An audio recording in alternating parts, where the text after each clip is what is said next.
Assalamualaikum warahmatullahi wabarakatuh. Selamat pagi anak-anakku, masih bersama Ibu Erna Hidayati. Dan sebelum materi Ibu mulai seperti biasa, marilah kita berdoa dulu. Mudah-mudahan apa yang kita pelajari pada pagi hari ini dapat menjadi ilmu yang bermanfaat. Amin. Berdoa mulai. Selesai. Materi yang akan kita bahas pada pagi hari ini adalah tentang bidang koordinat. Kompetensi dasar.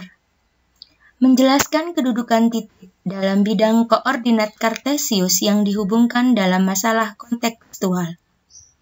Kompetensi keterampilan menyelesaikan masalah yang berkaitan dengan kedudukan titik dalam bidang koordinat kartesius. Tujuan pembelajaran. 1. Siswa mampu menjelaskan pengertian koordinat kartesius. 2. Siswa mampu menentukan kedudukan suatu titik terhadap sumbu X dan sumbu Y. 3. Siswa mampu menentukan kedudukan suatu titik terhadap titik asal 0,0.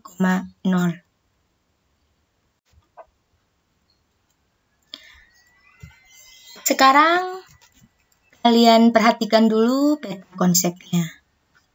Sistem koordinat kartesius ini terbagi menjadi dua. Yang pertama posisi titik dan yang kedua adalah posisi garis. Posisi titik juga dibedakan menjadi titik asal, kemudian sumbu X dan sumbu Y. Sedangkan posisi garis ya, di sini ada garis sejajar, kemudian garis berpotongan dan garis tegak lurus. Untuk materi kita hari ini, kita akan berbicara tentang posisi titik.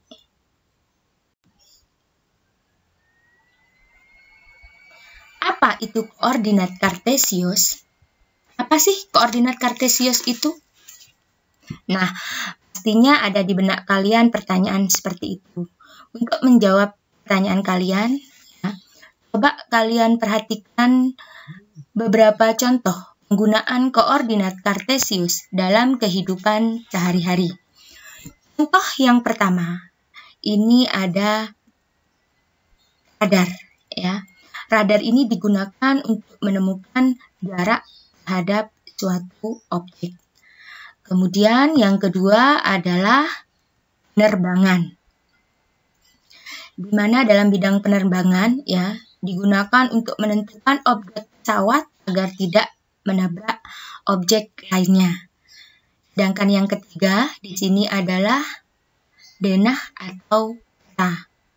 Denah atau peta ini digunakan untuk menentukan titik lokasi dari suatu tempat.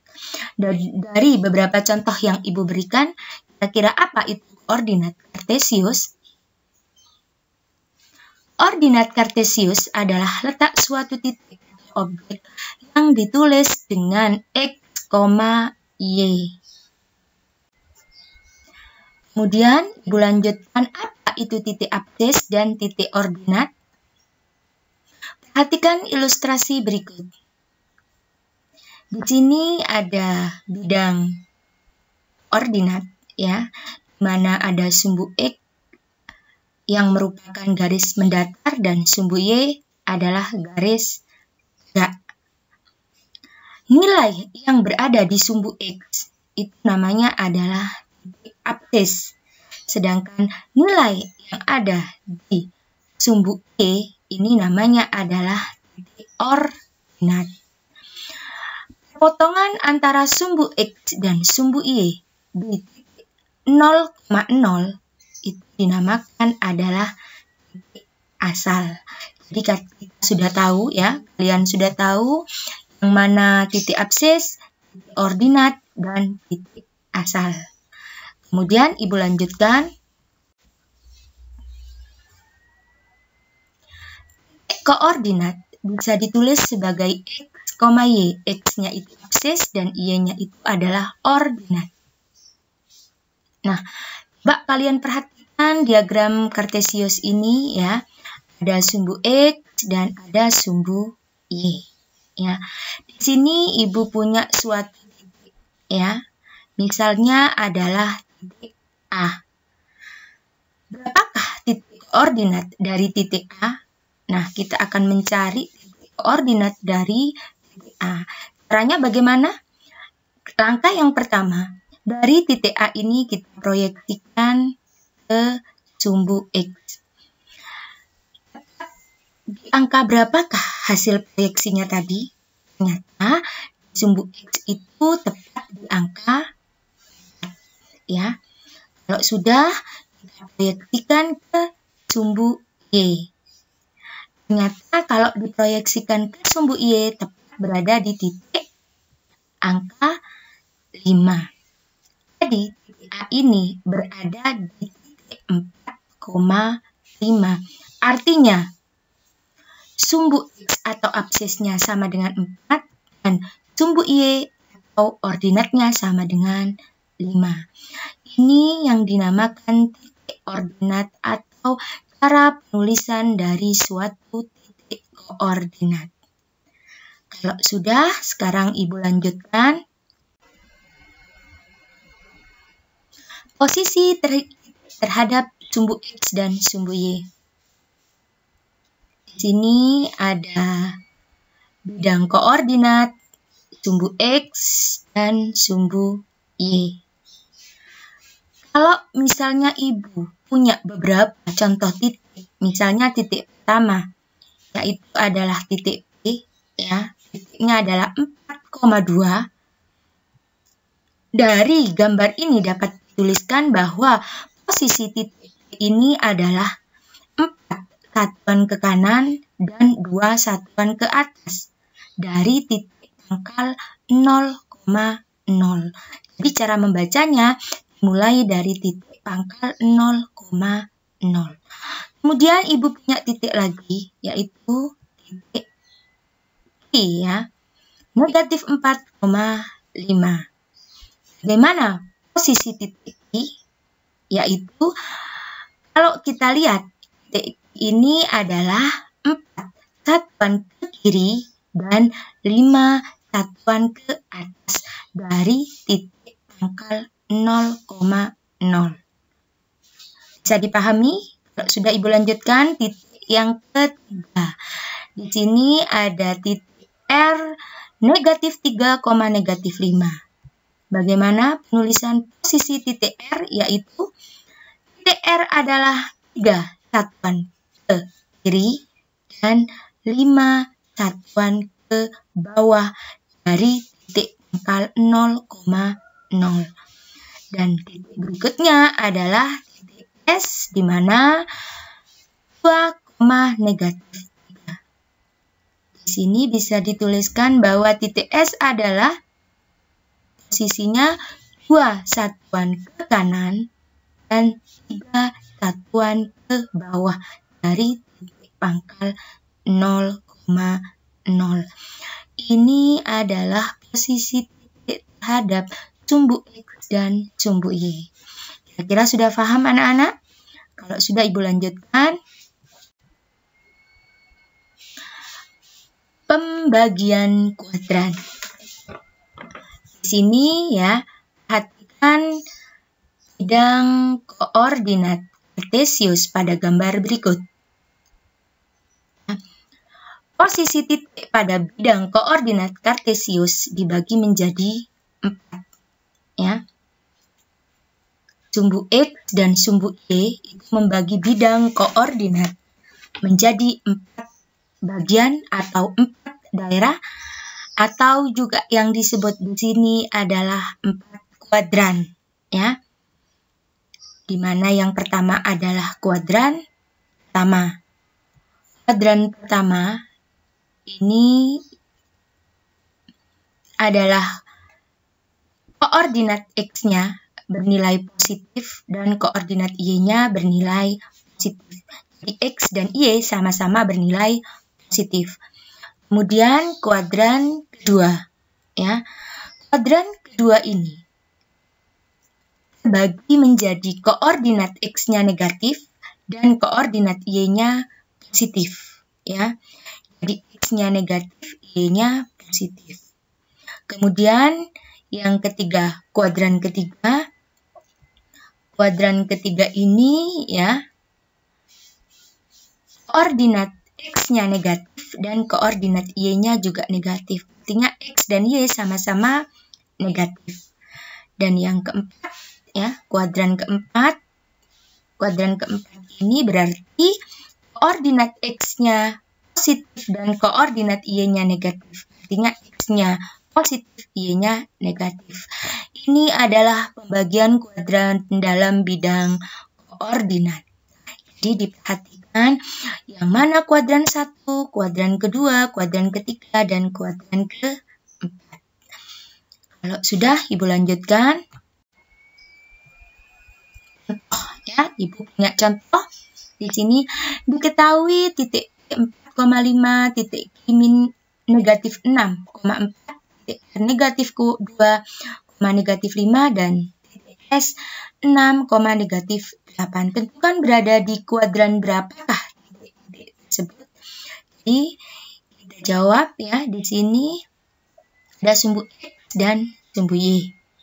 Ini adalah bidang koordinatnya ya. Kita kerjakan yang pertama adalah titik P. Titik P itu berarti 4,5. Kita lihat sumbu X-nya 4 dari angka 4. Kita lihat, kita tarik garis. Kemudian Y-nya kita tarik garis dari angka 5. Jadi 4,5. Potongannya itu namanya adalah titik B. Jadi titik B ini berada di 4,5. Karena X-nya nilainya positif dan Y-nya nilainya positif, maka titik B ini berada di kuadran ke-1 atau kuadran pertama. Kemudian sekarang kita beralih ke titik P. Titik P adalah negatif 6,4. Langkah pertama seperti biasa, yaitu kita lihat sumbu X-nya ada angka 6, negatif 6. Kita lihat. Kemudian Y-nya adalah 4. Jadi dari titik 4 kita tarik garis, perpotongannya itu namanya adalah titik Q. Jadi titik Q-nya sudah ketemu, negatif 6,4. Karena nilai X-nya negatif, kemudian nilai Y-nya positif, maka titik ini berada di kuadran ke-2. Kemudian kita lihat titik R. Titik R itu adalah negatif 2, negatif 5. Berarti kita lihat sumbu X-nya dulu dari angka negatif 2. Kita tarik garis. Kemudian negatif 5. Dari sumbu Y-nya kita lihat angka negatif 5. Kita hubungkan. Perpotongannya ini merupakan adalah titik R. Jadi kita sudah tahu titik itu negatif 2, negatif 5. Karena posisi X dan Y sama-sama negatif, berarti titik R ini berada di kuadran ke-3. Kemudian yang titik S sekarang 6, negatif 8. Sumbu X-nya kita lihat angka 6, kita tarik garis. Kemudian Y-nya dari angka negatif 8, kita tarik garis.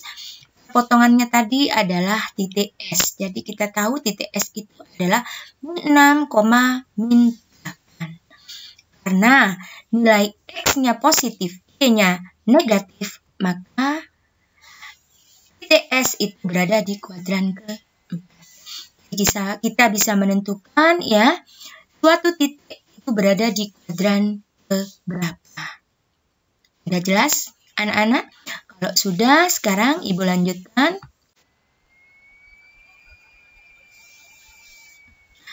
Latihan soal. Ini Ibu punya latihan soal ya. Yang pertama, tentukan koordinat titik pada gambar di atas. Ini ya, bidang koordinatnya. Ini ada titik A, kemudian titik B, dan titik C. Terakhir adalah titik D. Kalian tentukan koordinat titik dari masing-masing titik ini ya, koordinatnya berapa. Kemudian yang kedua, soal yang kedua, lengkapilah tabel di bawah ini. Ibu punya tabel koordinat titik dan posisi dari titik pangkal. Ibu punya 4 titik di sini ya, titik P, Q, R, S. Ibu contohkan yang P. Titik P itu berada di negatif 1,2. Bagaimana posisinya dari titik pangkal? Jadi titik P ini adalah 1 satuan ke kiri, 2 satuan ke atas. Untuk titik Q, R, S coba kalian kerjakan. Kemudian yang ketiga, tentukan terletak di kuadran manakah titik koordinat di bawah ini.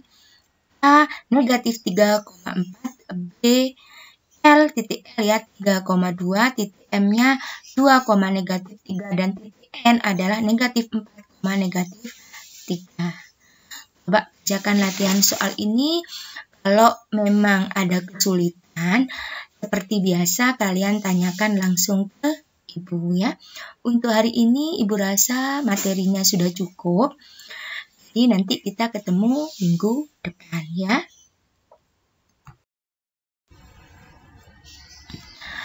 Terima kasih. Selamat mengerjakan.